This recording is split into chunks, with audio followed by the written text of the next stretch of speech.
மொரோக்கோவிலிருந்து ஸ்பெயினின் வட ஆப்பிரிக்க பகுதியான குவேட்டாவிற்கு கரடுமுரடான கடல் வழியாக மேலும் 3 பணியாக உள்ள நிலையில் நீந்திச் சென்ற குறைந்தது 54 குழந்தைகளும் சுமார் 30 பெரியவர்களும் பெரும்பாலும் மொரோக்கோ நாட்டவர்களும் ஸ்பெயினின் சிவில் பாதுகாப்பு படையினரால் மீட்கப்பட்டுள்ளனர்.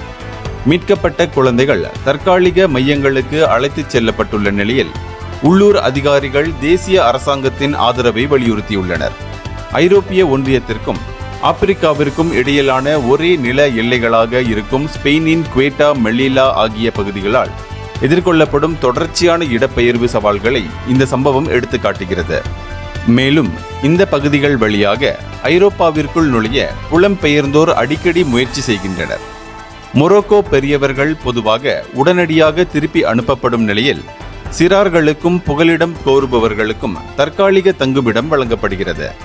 அது மட்டுமின்றி கடந்த காலங்களில் இத்தகைய எல்லை தாண்டல் முயற்சிகள் உயிரிழப்புகளுக்கு வழிவகுத்துள்ளன.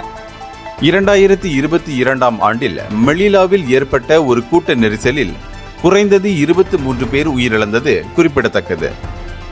இந்தியர்களின் இதய குரல் மக்களோசை.